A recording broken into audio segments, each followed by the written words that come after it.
first like to thank the Economics Department at the University of Kerala, and a special thanks to Dr. Christabell P J for the invitation. If at any point it becomes difficult to hear me, please signal. It happens in these moments. Thank you so very much. So today my discussion will be on philanthropy, the state, or mutual aid. Who should fund knowledge production in the social sciences? It's a topic that has come to mind in the process of writing as a historian of the social sciences and elite philanthropy in the US, and also as a living scholar in the 21st century. Where does our money come from? And what does that mean about the work we're doing, who our audiences are, and the policy expectations of that research? So I will start today by acknowledging that at the moment, across the world, the very question of national and global unity, or rather disunity in political and economic life, is of grave concern for many people. From Sweden and France to Australia, the United States, India, and the United Kingdom, scholars, journalists, and citizens have been discussing for the past few years both polarization within their national communities and disintegration within the international community. For some, there's recent comfort in US President Joe Biden's inauguration earlier this month. Their anxiety is just below the surface, even if simply within the US, as we all remember the failed coup at the US Capitol the week before. Beyond the US, observers have seen national politics in India, Sweden, the US, and the UK shifting further to the right in the past decades, reflected in the strong support for Indian Prime Minister Modi, the election of former US President Trump in 2016, UK Prime Minister Boris Johnson, and the rise of the Swedish Democratic Party. In these various national settings, a shift toward the right has coexisted with yet another national trend, greater polarization among its citizens. In the US context, at least, some Americans impassioned support for Trump to the point of echoing his false claims of winning the 2020 presidential election and acceptance of his misogynistic and white nationalist rhetoric and violence has coexisted with other Americans' impassioned support for a more inclusive national community, reflected in the advent of several social movements fighting against continued violence and discrimination against Black and Brown people and all women.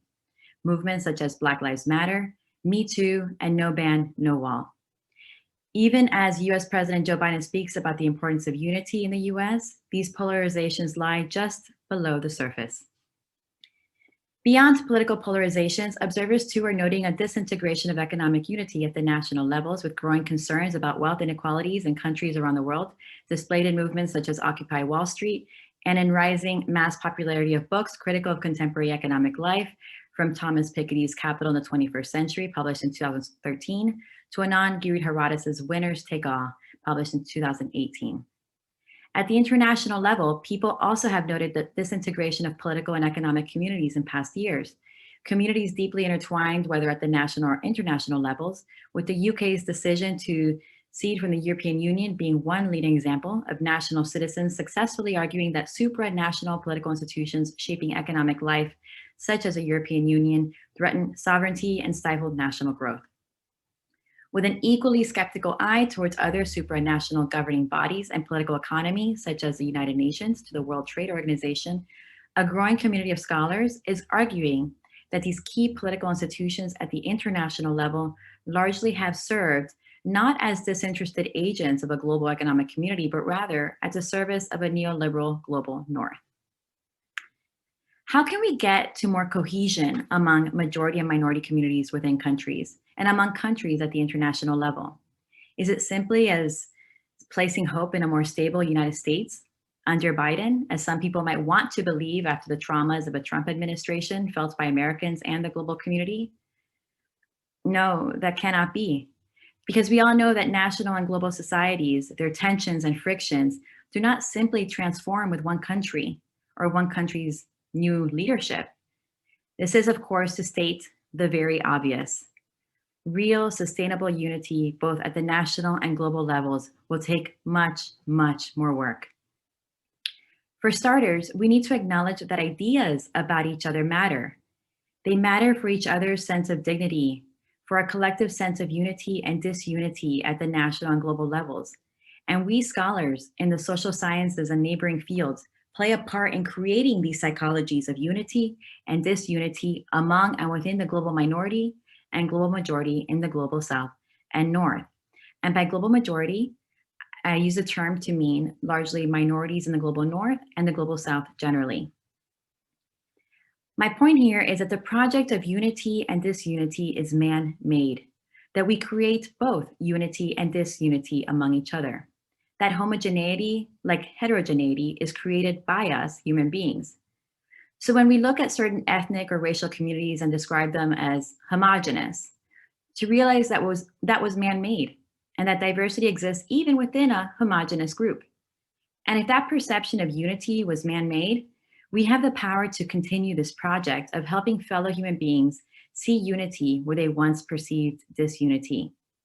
And that scholars in the social sciences and neighboring fields have important roles to play in this effort.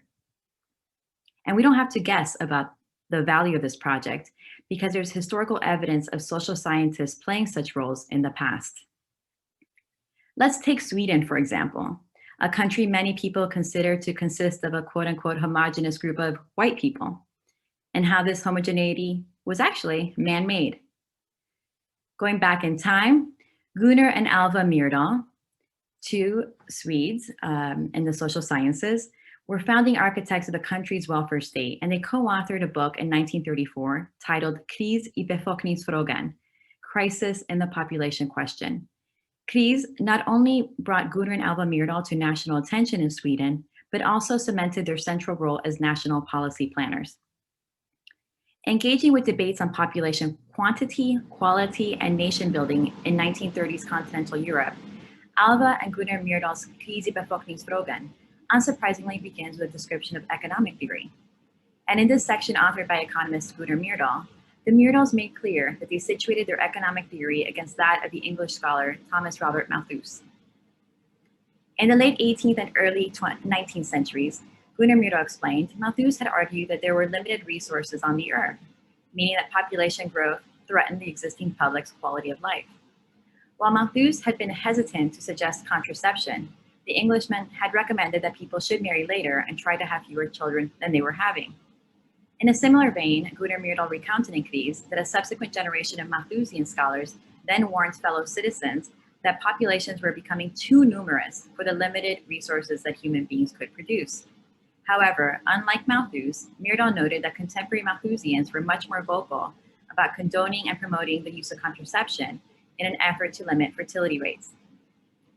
Among these proponents of contraception was a famous US scholar and activist, Margaret Sanger, whose work spread across both continents. By contrast to Malthusians who believed that humans needed to decrease fertility rates to maintain their quality of life, Gunnar Myrdal asserted that a balanced population size was more beneficial for the same purposes.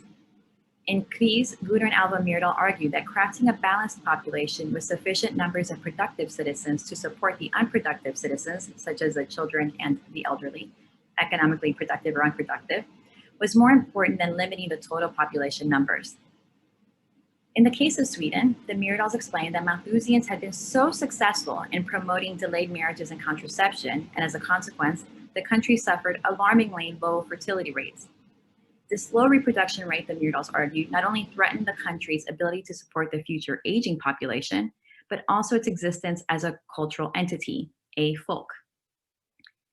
With such low population numbers, the authors explained that other groups could immigrate into Sweden and overwhelm and threaten the dwindling Swedish population's ethnic identity. Such immigrants, the couple wrote, quote, would signify the race's degeneration and mean racial suicide. If the population size is reduced, the land would be flooded by immigrants of alien groups with high fertility rates. With their stronger reproduction rates, they could take over and transform our precious cultural heritage, end quote. Because such immigration would threaten the identity of their own population, Alva and Gunnar Myrdal argued that fellow Swedes could not rely on immigration to increase their population size. Instead, they suggested that Swedish citizens should expand the population by increasing their own fertility rates. The authors were aware that young Swedish couples would not easily respond to this message. During the previous decade, many young citizens had moved from the countryside to urban centers and did not necessarily want to give up the modern lives that they had established for themselves. Swedish women still wanted to work, and when they married, they, like their husbands, were unwilling to make the financial sacrifices that having children represented. Put simply, the Myrdals and Kris noted that many young citizens chose not to have children because they represented significant financial burdens, and lifestyle changes, especially in modern urban settings such as 1920s and 1930s Stockholm. If Sweden wanted to increase its fertility rates, the Myrdals argued that it would need to keep this kind of young couple in mind and create policies that limited the burdens of child rearing. In the process of suggesting a national public policy initiative to increase fertility rates in Sweden, the Myrdals and Kries directly distinguished themselves from other contemporary population experts in Germany, Italy, and France, whom they thought were merely interested in growing the population size, irrespective of how childbearing and child rearing affected couples' quality of life. The couple thus explained that they were not only interested in expanding the quantity of the population, but also its quality. And in contemplating quality, they considered how child rearing affected parents. To this point, the Myrdals asserted that potential young parents should neither be forced into parenthood, nor should they be burdened with new financial responsibilities that decrease their quality of life. In this vein, the couple suggested that the state should promote the free exchange and use of contraception, ensure mothers' ability to retain their employment outside their homes, and provide services that covered the main costs associated with parenting. Specifically, they concluded that the Swedish state could cover living subsidies for families with children, free public nurseries, baby cribs and kindergartens, free health services and free school lunch for all children, price reductions for necessary food items for children living at home, all costs for school materials, including free school books and free school materials, school transportation, and schoolhouses were needed, and education stipends. The beginning of the Swedish welfare state is how many people situate it. Beyond parents' quality of life, the Myrdals acknowledged that the quality of the children they brought to the world mattered as well. The state benefits would ensure that Sweden's future children would be more educated and more physically healthy than previous generations. In other words, the couple argued in Kries that the way to improve the quality and quantity of the future generations of Swedes was to create public policies offering more robust public resources to parents and children alike. Like I mentioned before, the Myrdals' public policies came to be, for many Swedes, the genesis of their modern welfare state.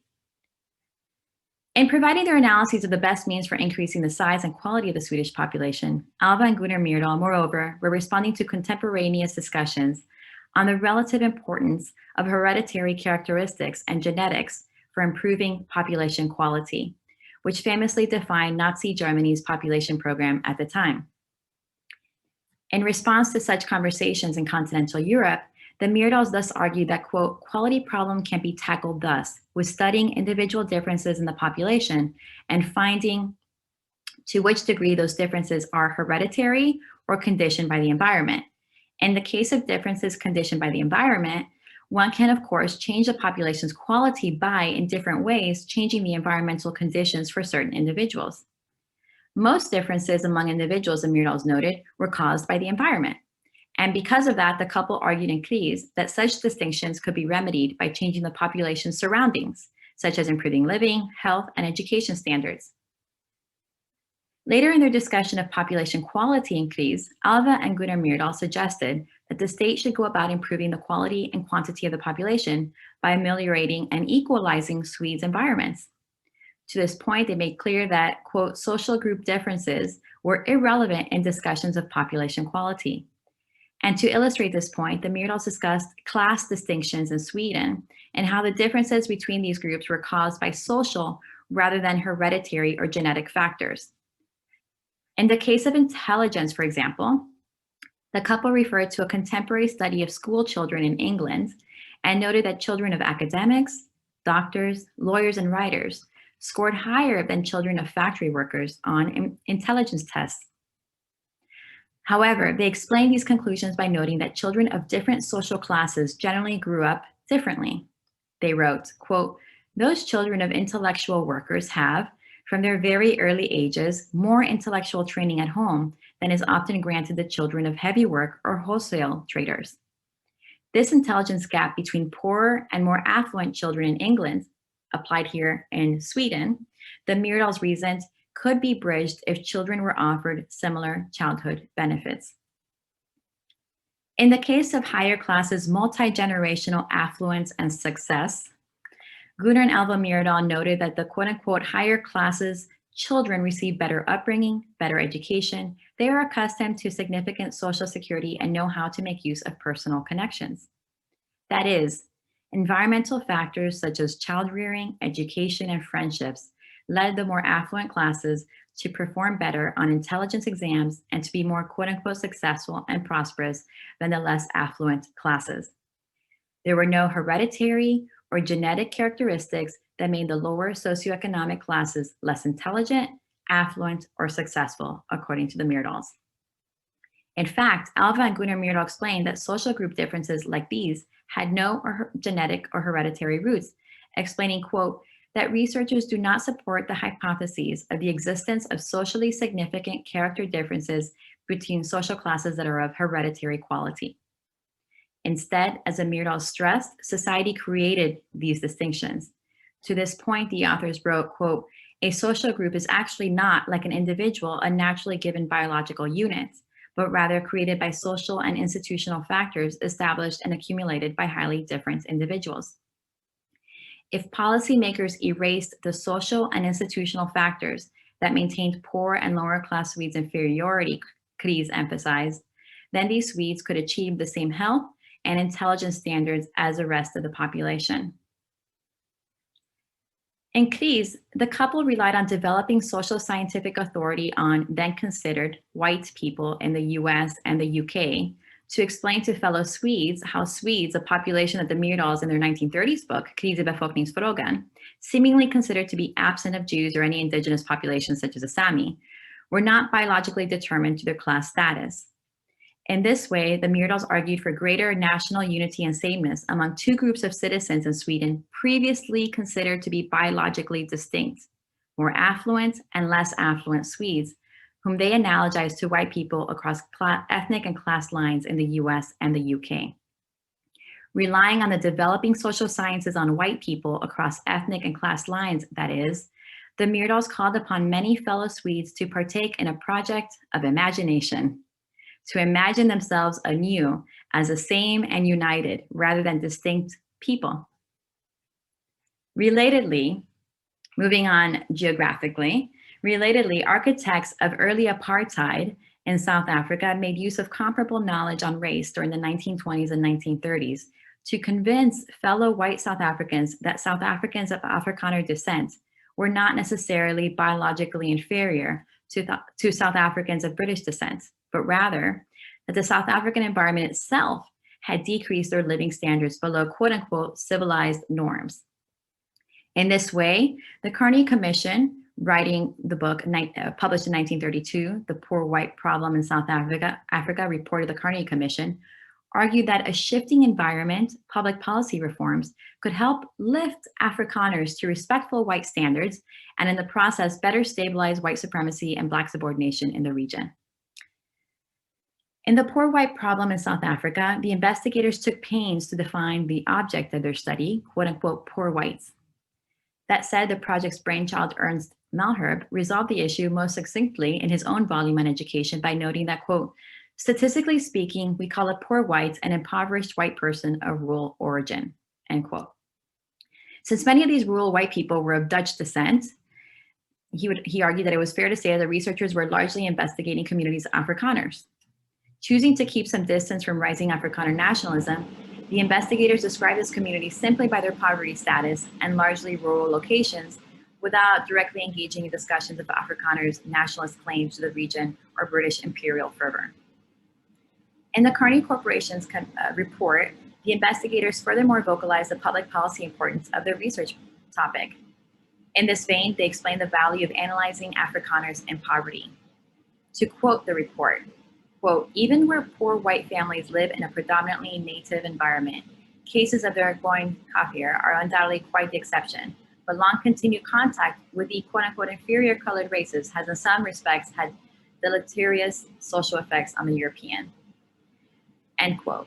The investigators stressed that the very purpose of analyzing poverty among white people was to unite white people across class and thus to ethnic lines and thus secure white racial domination over Black Africans in the region. From the researchers' perspective, any weakness in white people's superiority, perceived superiority, was a threat to white rule in the region, and poverty among white people was one such peril that needed to be remedied. In their analysis, the South African investigators stressed that white people in poverty and the general population of white Europeans in the British Dominion shared the same intelligence and thus the same propensity to benefit from education. And stating this, the researchers were responding to general assumptions among the British settler population that Afrikaners' poverty was caused by some biological determinism toward lower intelligence. They also were reflecting leading social science scholarship at the time, such as in the US and Europe, which challenged biological determination in wealth and intelligence among white people. Instead, this literature increasingly was showing that wealth and intelligence differences among white groups was caused by environment rather than biology. Adding to this literature at the time and challenging prejudicial images of poor Afrikaners as a biologically inferior group, the South African investigators explained that Dutch settlers had experienced quote unquote economic and social decline because compared to British settlers who arrived later in the Cape, had been quote severed from European progress and development for many generations and lived chiefly under the simple conditions of a pioneer subsistence economy, with hardly any difference between rich and poor. The social and economic differences that British settlers perceived among themselves and Dutch settlers, the team of investigators explained, were caused by a long period of residence in Africa, rather than by any biological particularities among Dutch settlers. Lest British settlers fear that they too would degenerate in a similar way, though, the researchers quickly noted that the educational system had been far inferior in the past, which helped explain why the Dutch community was unable to adapt to, quote, modern economic conditions in South Africa under British rule. In other words, white readers of this report could find some solace that education in modern South Africa was better prepared to prevent white people, such as themselves, from suffering the same fate that many Dutch settlers found themselves. After celebrating the transformative potential of a proper educational system and highlighting the intellectual potential of quote unquote poor white people to reap the benefits of education, the researchers then took a step back to acknowledge that poor white people in South Africa indeed had absorbed and appropriated certain quote unquote psychological traits in the past century that contributed to their own status. Quote, the manner of life of the rural population and their simple economic tradition caused a type of mentality, certain psychological traits to develop among the people, by which, even if for no other reasons, they were handicapped in the adjustment or effective adjustment to the new demands of modern conditions. In other words, the researchers argued that while Afrikaners shared the same intellectual potential as British settlers, they had over time acquired certain psychological traits that impeded their equality with white Britons in the region. Among those characteristics, the authors listed certain roving spirit among poor white people, deserting farm life and becoming unskilled laborers, and among those on farms, a sense of clinging to farm life, even though the farm cannot support them and their families. Isolated, the authors argued, white people in poverty also failed to maintain a sense of quote unquote business management and thus too lacked quote unquote industrious habits. Injecting the impact of Black Africans upon white people's psychology, the researchers noted that the former's relatively cheap labor caused the later to associate manual labor with Black Africans and thus to object to, quote, manual labor as such or to working for wages. The poor white problem in South Africa, though heavily focused on white people in poverty, this book, written by the Carney Commission, with passing references to Black people, was indeed a study invested in fortifying white supremacy and Black subjection. The South African team, for example, revealed this commitment both in their analysis of white poverty among white people, rather than poverty amongst all white and Black South Africans was particularly problematic, and in their policy solutions to poverty among white South Africans. To this point, for example, the team explained that the term poor white could hardly have come into common usage except in a country inhabited by quote unquote an inferior non-European population as well by Europeans. Throughout the report, the researchers left unchallenged their general assumption that Black Africans perpetually would and should be in an inferior status to white South Africans. They took for granted that white workers in poverty would always prove to be superior to Black African laborers, noting, quote, practical experience seems to show that even with unskilled work, the average poor white is a better laborer than the average native if the European is placed under sympathetic supervision and is given an incentive to improve his performance. Given the opportunity to illustrate all of his talents, the authors argued white workers consistently would prove superior to Black co-workers. These are just two of the studies in the social sciences that I detail in my forthcoming book, White Philanthropy, Carney Corporations and American Dilemma, and the Making of a White World Order. This network of early 20th century US philanthropy leaders, their advisors and grantees across the Atlantic, detailed in the book, imagined quick and expeditious means for bringing together people as commonly white, people who previously had themselves perceived to be biologically distinct, such as Swedes across class lines and Afrikaners, South Africans, and South Africans of British descent. When pressed to imagine, again, a project of imagination, when pressed to imagine a future of equality among white people and non-white people, among the global minority and majority, by contrast, this network of early 20th century US philanthropy leaders or advisors and grantees largely presumed that it would take relatively long periods of time while dominant white people acculturated to the idea of non-white people's greater inclusion, rather than relatively quick policy changes as they recommended for white people existing below dominant white people's living standards.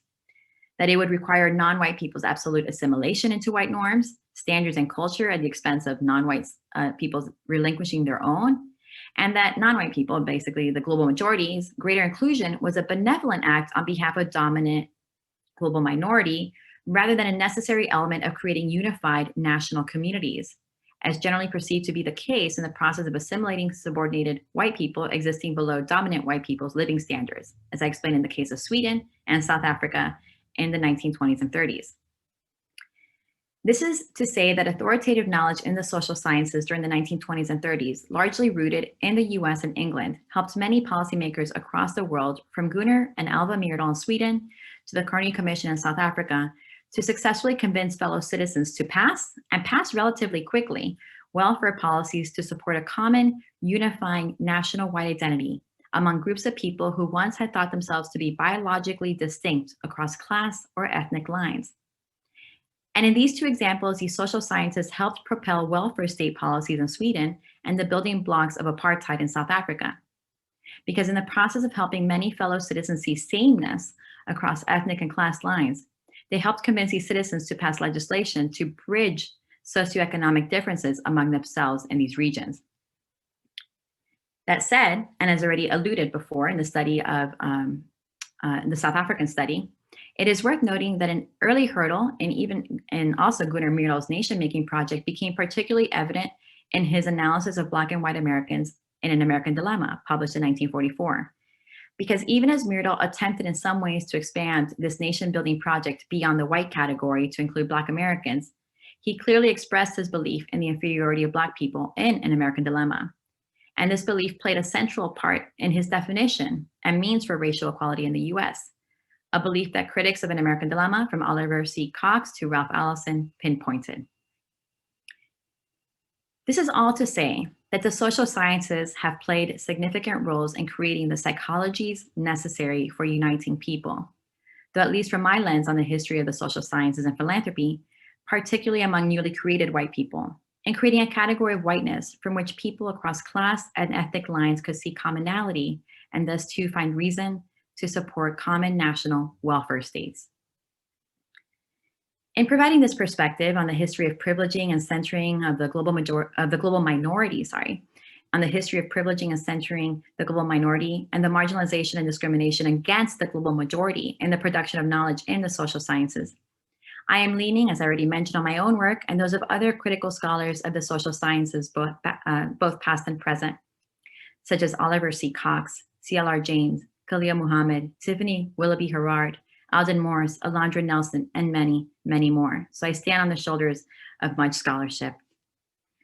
To further underscore, bias and discrimination against the global majority in the social sciences not only undermines the integrity of these fields, but frustrates all of our hopes for a more stable, sustainable world, of sustainable, united, and stable national and global communities.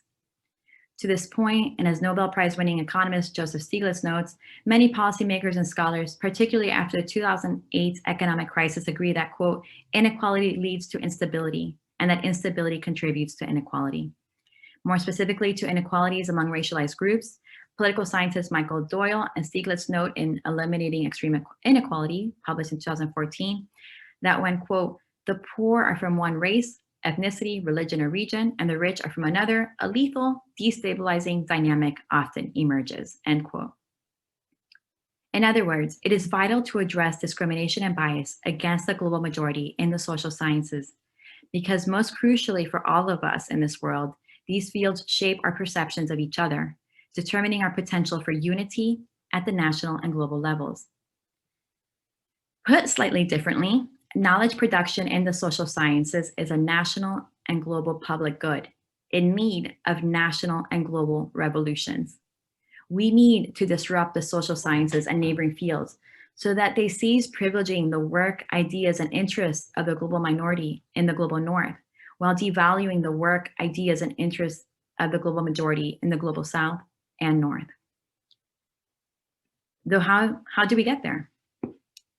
For starters, I don't think we can continue on with the same structures and knowledge production in the social sciences, teaching the same mainstream pedagogy in our fields, maintaining the same gaze toward the elite global north, abiding by the same peer review processes, the same publication processes, the same metrics of excellence as a scholar in these fields, or the same set of funders. Founded this past summer of 2020, the Miami Institute for the Social Sciences is our experiment towards these ends.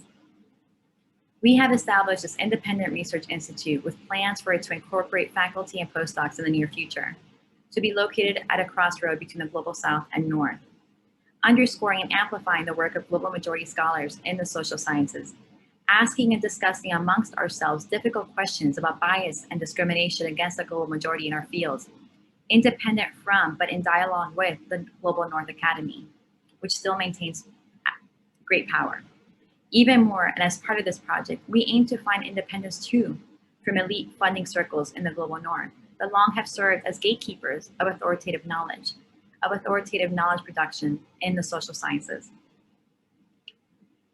Now, assuming we're all convinced that this is an important project, the next question is, how do we go about achieving the necessary independence from the Global North Academy and elite philanthropic circles to have these sincere conversations among global majority scholars?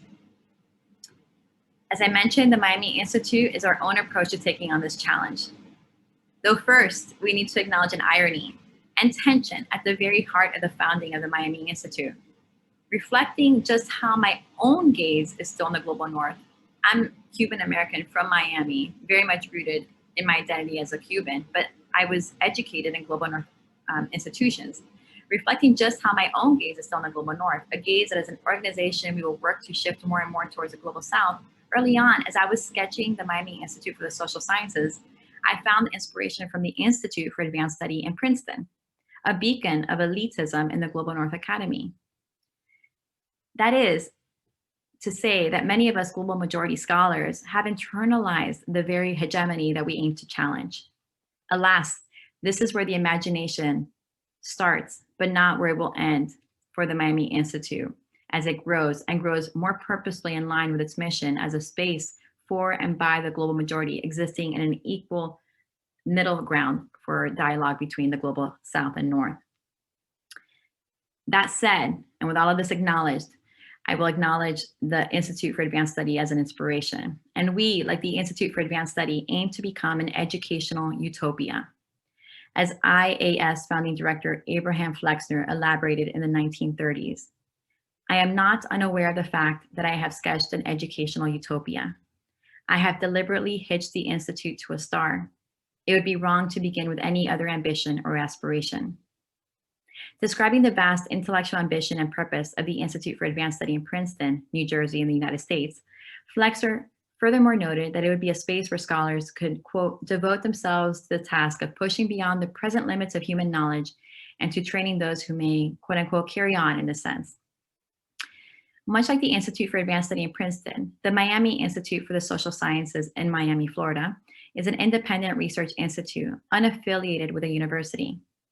Though similarly committed to engaging with scholars' production of knowledge in the academy, the Miami Institute plans for its global community of scholars to be rooted both within and outside the academy. Even more, and like IAS, the Miami Institute plans to become a physical community of scholars. That said, and compared to IAS, the Miami Institute expects to achieve growth as a physical community of scholars at a slower pace, in sync with its plans to depend first and primarily, rather than on lump sums from elite philanthropists and philanthropies in the global north, as IAS early on did, on grassroots funding within global majority populations.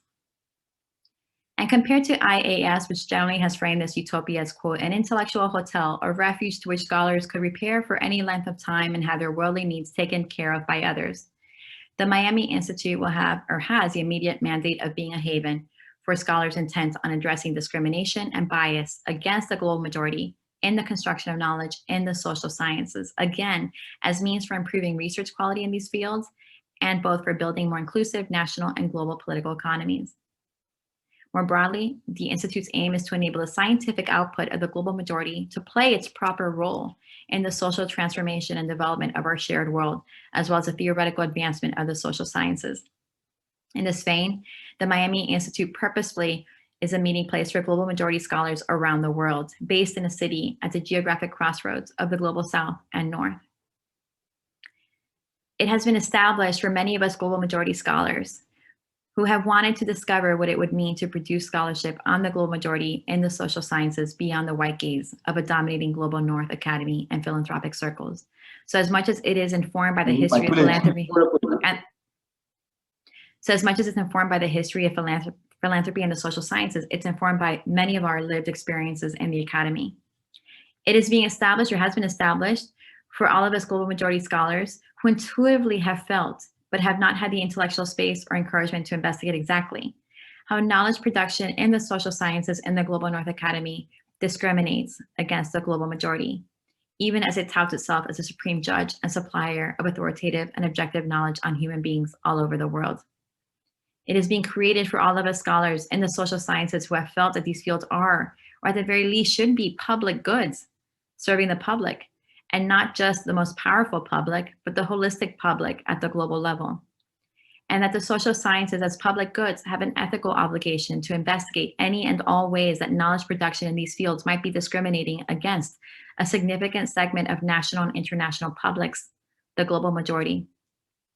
Because mapping ways to discover, define, and produce knowledge in the social sciences free of discrimination and bias against the global majority not only cultivates greater intellectual rigor and integrity within these scholarly fields, but helps reshape the narratives about human sameness and difference that we fellow human beings tell ourselves and each other in order to justify unity or disunity among ourselves at the national and international levels. We have seen that, as I explained earlier, in the history of philanthropy and the social sciences, though specifically within the white category. It is being founded for those of us global majority scholars who feel that there is absolute value in the existence of authoritative knowledge on humanity, or rather scientific, data-driven knowledge on humanity. And because of that there is absolute value in debating the contours of what it means to produce authoritative knowledge in our fields. And that authoritative knowledge in these fields requires a reckoning with their discrimination and bias against the global majority. Of course, as I mentioned, the immediate goal and focus of the Institute is on improving the rigor and integrity of the social sciences. That said, and acknowledging the critical importance of authoritative knowledge production in the social sciences for human beings' sense of perceived difference and sameness amongst ourselves, the Institute hopes that this work also will serve as critical means for creating greater human unity at the national and global levels. Unity that is vital for us all to construct and sustain national and global communities shaped by genuine political, economic, population, and climate stability. Turning to the particular precise topic of this lecture, philanthropy, the state, or mutual aid, who should fund knowledge production in the social sciences? It is worth pausing to further underscore that the Miami Institute was founded in times of crises at US universities and philanthropies, with universities and philanthropies confronting the public health and financial challenges of the COVID-19 pandemic and calls from Black Lives Matter protests and Black in the Ivory to address white supremacy and anti-Black discrimination in these institutions. Narrowing their budgets during the COVID-19 pandemic, for example, many universities already have halted new hiring for the coming year. Some have gone further by terminating contracts among tenure-track and tenured faculty members. In line with general priorities in the US Academy, global majority scholars, specifically scholars in Black and ethnic studies departments, have been particularly vulnerable to these budget cuts.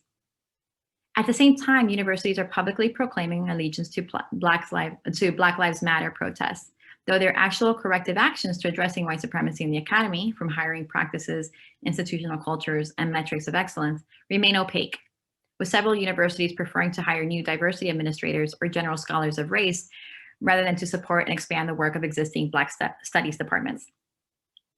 If we built the Miami Institute within a US university today, what would it mean to compete for university administrators' attention and financial support? Assuming we secured funding, assuming we secured funding, which compromises in our institutional mission would we need to make? And who among our colleagues would fail to receive funding in the process? For these reasons, and leaning on the organizational model of the IAS, the Miami Institute has been formed as a nonprofit organization independent from a university. As I alluded earlier, most immediately during its first 2 years, the Institute is bringing scholars together through virtual means on the website. This decision reflects both the pandemic that we're all living through and also our goal to rely on grassroots funding during these first 2 years. Now, what do we mean by grassroots? Relatedly, whom do we think should fund the much needed revolution in the Global North Academy? As noted before too, the Institute has been established for many of us global majority scholars who have wanted to discover what it would mean to produce scholarship on the global majority in the social sciences beyond the white gaze of a dominating Global North Academy and philanthropic circles. In this spirit, we aim to make the Institute a grassroots funded organization, an organization supported by mutual aid among global majority scholars and the global majority generally, and particularly during the first 2 years as we gain our institutional voice, relying primarily on contributions from the global majority. That said, let's consider the pros and cons that we have analyzed in relying on philanthropy, the state, or mutual aid, as we have arrived at this initial funding model of mutual aid. First, philanthropy. Philanthropy can be defined as broadly as a love of mankind and can include as many diverse gestures in civil society as voluntary work, the exchange of funds among friends and family. Basically, we could define philanthropy to be an umbrella term for all activity in civil society, including mutual aid. But in this analysis, as we compare philanthropy, the state, and mutual aid, and comparing these three funding models, I am restricting the definition to a relatively common form use of the term, at least in the US, elite giving by the uber rich, and especially via foundations that they have established to redistribute these funds to the public. Images of Andrew Carnegie's and Bill Gates' Carnegie Corporation and the Gates Foundation might come to mind. Now, there are certain positives on relying on such foundations, assuming one does have access to them. And that is that they can support an organization in big ways. They can write big checks in relatively seamless ways to support a new project. Though, as far as leading philanthropies in the Global North, we choose to see what we study. We choose to acknowledge the history of elite philanthropy in the Global North and South and its longstanding role in frustrating efforts to center the needs, interests, and values of the global majority in the construction of knowledge in the social sciences. This is something I detail in my forthcoming book, White Philanthropy.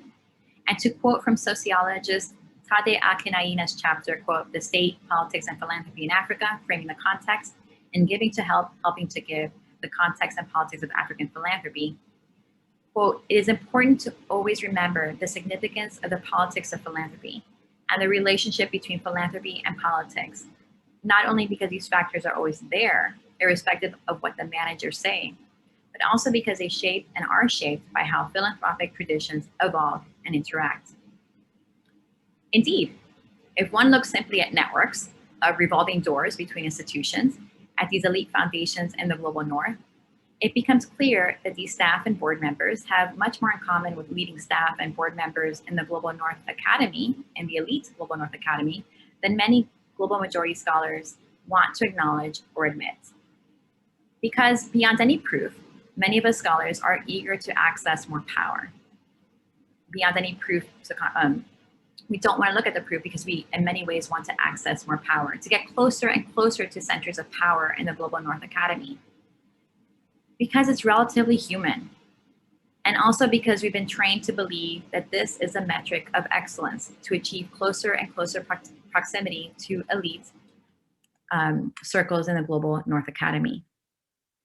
At another level, we also want to believe that our work remains unchanged by funders' own interests, and if so, that elite philanthropies are a lucrative, harmless source of funding. But the history of elite philanthropy in the global north and the social sciences suggests otherwise. The closer we are to these centers of power, the more we are this hegemonic power.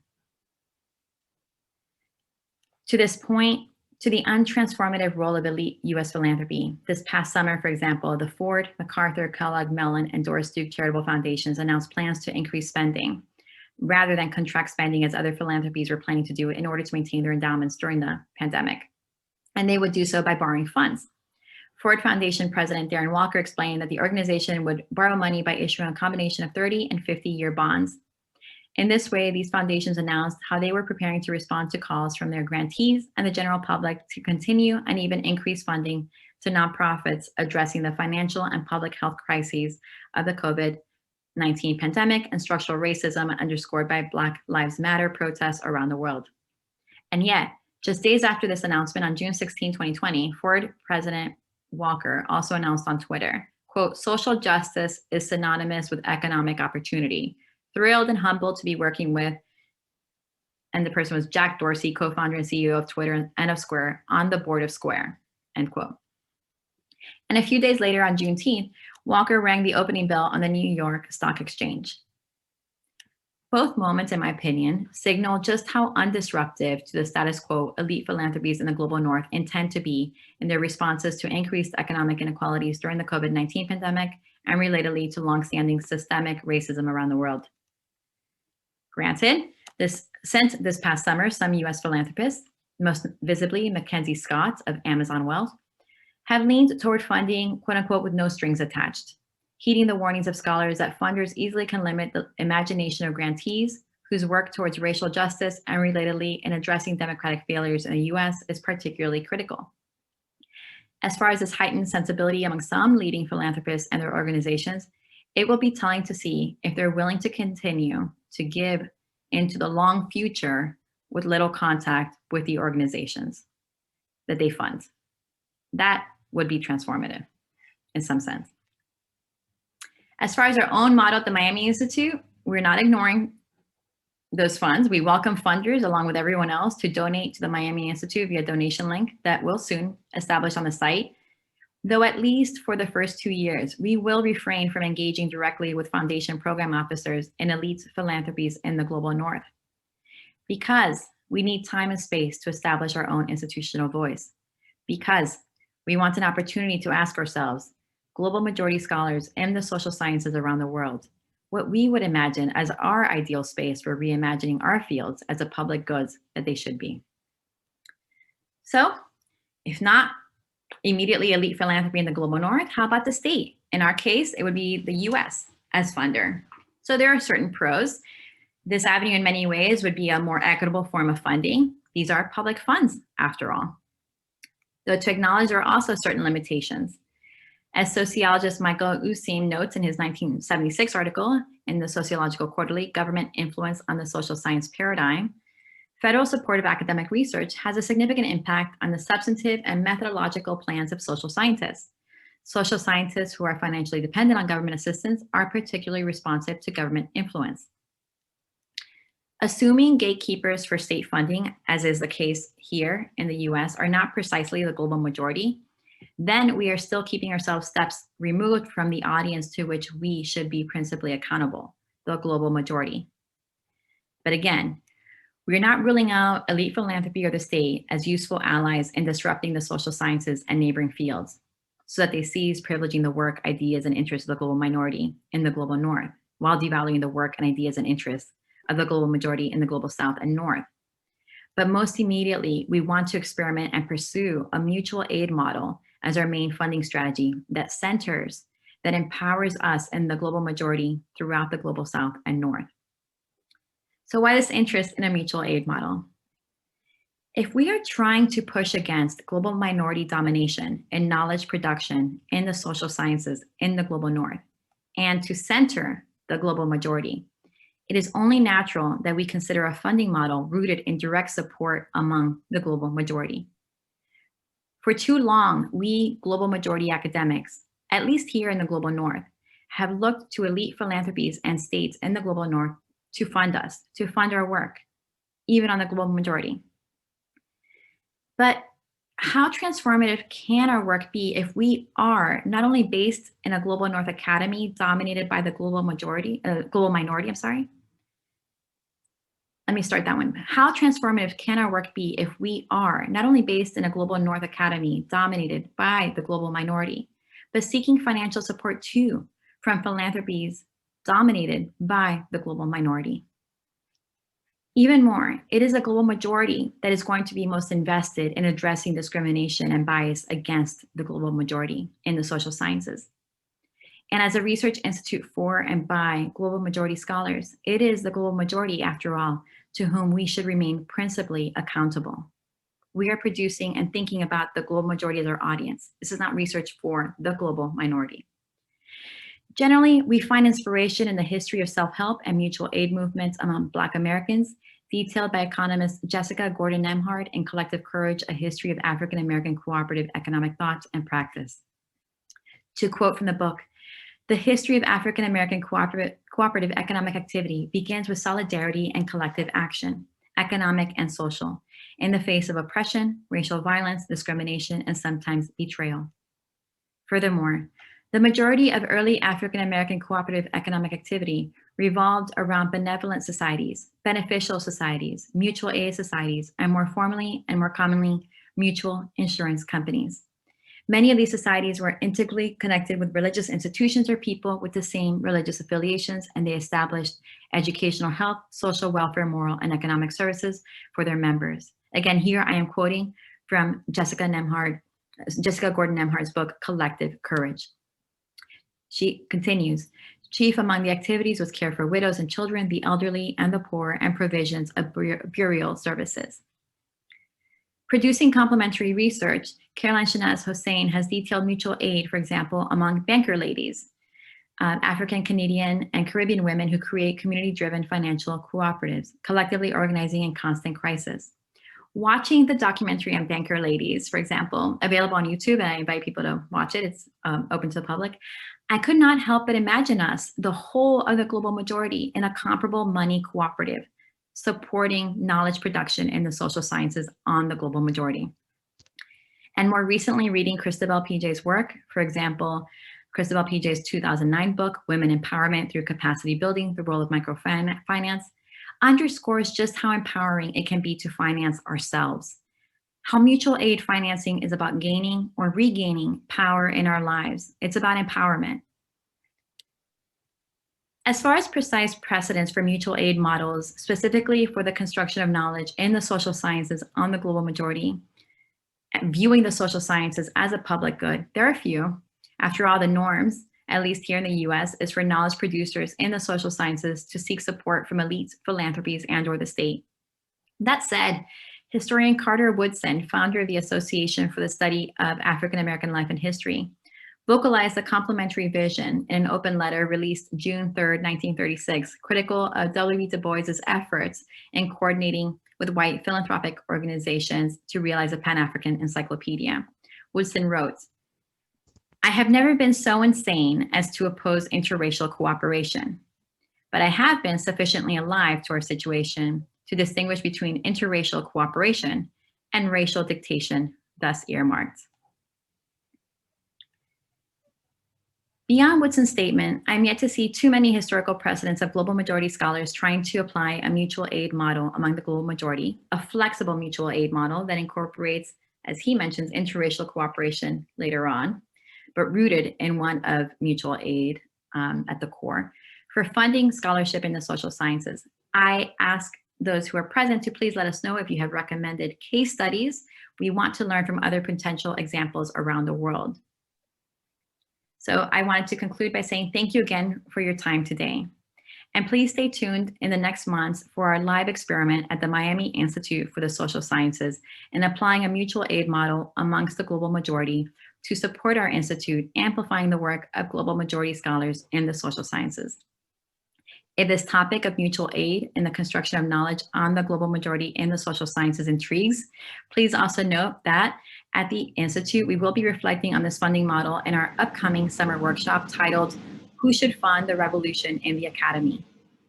As you can imagine, the workshop titles in dialogue with Insight's book, The Revolution Will Not Be Funded, while acknowledging that people are always funding revolutionary work, whether simply through our time and energy. This summer workshop will bring into dialogue scholars in the social sciences, leaders and practitioners in nonprofits and philanthropy, and activists embracing mutual aid models.